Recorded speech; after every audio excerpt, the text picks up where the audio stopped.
ನಮಸ್ಕಾರ, news first ಎಜುಕೇಷನ್ಗೆ ಸ್ವಾಗತ. ನಾನು ನವೀನ್ ಕುಮಾರ್. ಗೂಗಲ್ನ ಪೇರೆಂಟ್ ಕಂಪನಿ ಆಲ್ಫಾಬೆಟ್ ಇಂಕ್ ಬೆಂಗಳೂರಿನಲ್ಲಿ ಒಂದು ಬೃಹತ್ ಎಕ್ಸ್ಪ್ಯಾನ್ಷನ್ ಪ್ಲಾನ್ ಅನ್ನು ಮಾಡ್ತಾ ಇದೆ. ಬ್ಲೂಮ್ಬರ್ಗ್ ವರದಿ ಪ್ರಕಾರ ನಮ್ಮ ಸಿಲಿಕಾನ್ ಸಿಟಿಯಲ್ಲಿ ಲಕ್ಷಾಂತರ ಚದರ ಅಡಿ ಹೊಸ ಆಫೀಸ್ ಸ್ಪೇಸನ್ನು ಆಕ್ಯುಪೈ ಮಾಡ್ಕೊಳ್ಳೋದಕ್ಕೆ ಕಂಪನಿ ರೆಡಿಯಾಗಿದೆ. ಈ ದೊಡ್ಡ ಬದಲಾವಣೆಗೆ ಅಮೆರಿಕಾದ ವೀಸಾ ರೂಲ್ಸ್ ಮುಖ್ಯ ಕಾರಣ.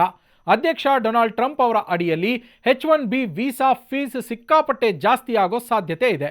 ಇದು ಪ್ರತಿ ಅರ್ಜಿಗೆ ಸುಮಾರು $1,00,000 ವರೆಗೆ ಏರಬಹುದು.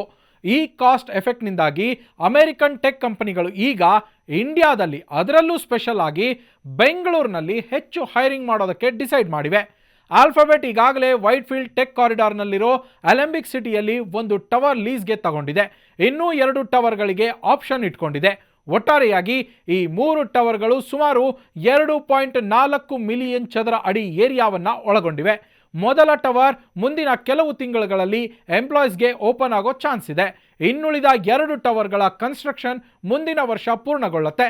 ವೈಟ್ಫೀಲ್ಡ್ ಈಗಾಗಲೇ ಸಿಟಿಯ IT ಔಟ್ಪುಟ್ಗೆ 22% ಕಾಂಟ್ರಿಬ್ಯೂಟ್ ಮಾಡ್ತಾ ಇದ್ದು, ಈ ಹೊಸ ಆಫೀಸ್ನಿಂದ ಬೆಂಗಳೂರಿನ ಗ್ಲೋಬಲ್ ವ್ಯಾಲ್ಯೂ ಇನ್ನೂ ಹೆಚ್ಚಾಗತ್ತೆ.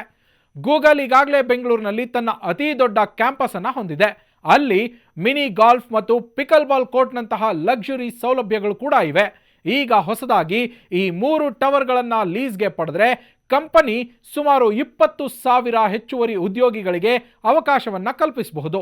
ಸದ್ಯಕ್ಕೆ ಇಂಡಿಯಾದಲ್ಲಿ ಆಲ್ಫಾಬೆಟ್ನ 14,000 ಎಂಪ್ಲಾಯೀಸ್ ಇದ್ದಾರೆ. ಈ ಹೊಸ ಪ್ಲಾನ್ ವರ್ಕೌಟ್ ಆದರೆ ಕಂಪನಿಯ ವರ್ಕ್ ಫೋರ್ಸ್ ಡಬಲ್ ಆಗೋದು ಗ್ಯಾರಂಟಿ.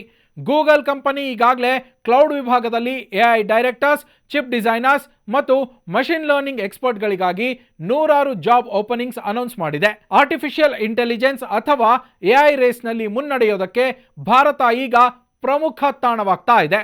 ಗೂಗಲ್ ಮಾತ್ರವಲ್ಲದೆ ಅದರ ಎದುರಾಳಿಗಳಾದ ಓಪನ್ AI ಮತ್ತು ಆಂಥ್ರೋಪಿಕ್ ಕೂಡ ಇಂಡಿಯಾದಲ್ಲಿ ತಮ್ಮ ಆಪರೇಷನ್ ಶುರು ಮಾಡಿವೆ. ಆಂಥ್ರೋಪಿಕ್ ಕಂಪನಿ ಜನವರಿಯಲ್ಲೇ ಮೈಕ್ರೋಸಾಫ್ಟ್ನ ಮಾಜಿ ಎಕ್ಸಿಕ್ಯೂಟಿವ್ ಐರಿನಾ ಘೋಸ್ ಅವರನ್ನ ತನ್ನ ಇಂಡಿಯಾ ಬಿಸ್ನೆಸ್ ಹೆಡ್ ಆಗಿ ನೇಮಕ ಮಾಡಿಕೊಂಡಿದೆ. ಅಮೆರಿಕದ ಟೆಕ್ ದೈತ್ಯರಿಗೆ ಇಂಡಿಯಾ ಈಗ ಕೇವಲ ಮಾರ್ಕೆಟ್ ಅಷ್ಟೇ ಅಲ್ಲ, ಸ್ವದೇಶದಲ್ಲಿರೋ ಕಠಿಣ ಇಮಿಗ್ರೇಷನ್ ರೂಲ್ಸ್ಗೆ ಒಂದು ಬೆಸ್ಟ್ ಪ್ರಾಕ್ಟಿಕಲ್ ಸೊಲ್ಯೂಷನ್ ಕೂಡ ಆಗಿದೆ. ಈ ಟ್ರೆಂಡ್ನಿಂದಾಗಿ ಭಾರತದ ಗ್ಲೋಬಲ್ ಕೆಪಬಿಲಿಟಿ ಸೆಂಟರ್ಗಳಲ್ಲಿ ಭರ್ಜರಿ ಗ್ರೋತ್ ಕಾಣಿಸ್ತಾ ಇದೆ. ನಾಸ್ಕಾಮ್ ಅಂದಾಜಿನ ಪ್ರಕಾರ 2030ರ ವೇಳೆಗೆ ಈ ಸೆಂಟರ್ಗಳು ಭಾರತದಲ್ಲಿ 2.5 ಮಿಲಿಯನ್ ಜನರಿಗೆ ಕೆಲಸವನ್ನು ನೀಡುತ್ತೆ. ಫೇಸ್ಬುಕ್, ಅಮೆಜಾನ್, ಆಪಲ್, ಮೈಕ್ರೋಸಾಫ್ಟ್ ಹಾಗೆ ಗೂಗಲ್ನಂತಹ ಕಂಪನಿಗಳ ಇಂಡಿಯನ್ ವರ್ಕ್ಫೋರ್ಸ್ ಕಳೆದ ವರ್ಷವೇ 16% ಹೆಚ್ಚಾಗಿದೆ. ಬೆಂಗಳೂರು ಈಗ ಕೇವಲ ಇಂಡಿಯಾದ IT ಹಬ್ ಮಾತ್ರವಲ್ಲ, ಗ್ಲೋಬಲ್ AI ಹಬ್ ಆಗಿ ಫಾಸ್ಟ್ ಆಗಿ ಡೆವಲಪ್ ಆಗ್ತಾ ಇರೋದು ನಮ್ಮ ಹೆಮ್ಮೆ. ಮತ್ತಷ್ಟು ಇಂಟ್ರೆಸ್ಟಿಂಗ್ ಕಂಟೆಂಟ್ಗಾಗಿ ನ್ಯೂಸ್ ಫಸ್ಟ್ ಎಜುಕೇಷನ್ ಸಬ್ಸ್ಕ್ರೈಬ್ ಮಾಡಿ.